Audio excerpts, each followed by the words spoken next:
Hey gang, Drex here from DrexFactor.com, and today I'm counting down my top 3 favorite gunslinger tricks. Gunslingers exploded onto the Poi scene 4 years ago, driven by exciting videos and Poi tech from John Alvarez, James McPherson, Cryptic Firecat, and many others. So which of those tricks are the most eye-catching and cool to watch? Well, I'll give you my picks for the top 3 right here. Before we dive in, I just want to take a moment to give a shout out to the friends of the channel. Big thanks to Darkmonk, Emazing Lights, Flowtoys, Spinballs, and Ultrapoi for helping to make the videos on this channel possible. You can visit them all on the web by following the links down in the description of this video. Gunslingers are a type of tether manipulation that essentially turn a single Poi into a tiny meteor. There are plenty of precedents for them in the history of Poi, with wibbles, propellers, and other tether contact tricks pioneered by the likes of Matt Terry and Chris Rovo. But John Alvarez really did something unique by adding flourish and style to the entries and exits to these moves, bringing tether manipulations back into style after years of being relatively dormant. Now you can see tons of Poi spinners on Facebook and Instagram showing off a huge variety of these tricks. I'm going to guide you through some of my favorites in the hopes that they inspire you as they inspired me. The Jonathan. This really isn't so much a trick as it is a combo of tricks, and really the reason these tether manipulations are called gunslingers. I'm naming this combo after Jonathan Alvarez because without a doubt he's done more than anyone in recent years to popularize and spread this style of spinning, and there's something about the combo that feels like it's very distinctly his style. As you swing the Poi, you perform a little slide entry to let the Poi come around and your hand regrip it at the balance point of the tether.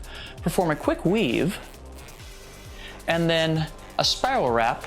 Release your grip and let the Poi go back to its original grip. This move is super versatile. You can use it to get into both pinky lead as well as thumb lead gunslinger weaves to get back out. Really, it's just whichever one works best for you. Gunslinger Flowers. So, confession time.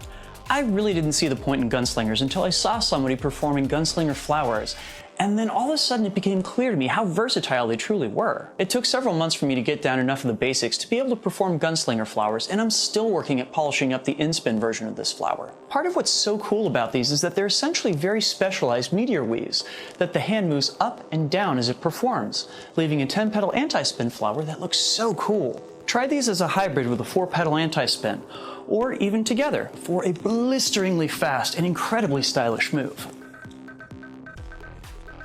Gunslinger Antibrids. Antibrids have long been a cornerstone of my own personal spinning style, and I was delighted to find that there was potential for performing them as Gunslinger Flowers too. Though these are not performed that often, the most popular variation is definitely a pinky lead 2-beat that's been tweaked into a 6-petal anti-spin contrasted against an isolation. Many people do this trick as a 6-petal versus a static spin, but it means that the relationship between the static spin head and the anti-spin hand is frequently broken. Instead, you should have the standard grip hand performing an isolation for maximum possible cleanliness and impact. Want an even bigger challenge? You can actually perform those 10-petal anti-spins against a standard static spin.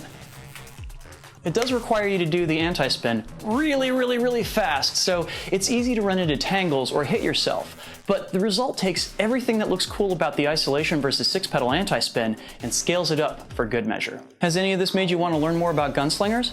Awesome! I have an 8-part course that covers all the basics and leads up to teaching all of the tricks in this video and many more in a step-by-step fashion. You can get that course over at learn.drexfactor.com. Gunslingers can be really hard to learn because they're so incredibly fast and difficult to pick apart, but this course has slow-mo footage of all of the tricks and includes downloadable repeating videos so that you can drill them at your own pace. Did I leave out your favorite gunslinger trick? Let me know down in the comments, and tell me what kinds of tricks I should cover in my next video. Thanks so much for watching. If you got anything out of this video, please hit that like and subscribe button to help my channel grow. Special thanks to all of my awesome supporters on Patreon. You guys are the ones that make these videos possible.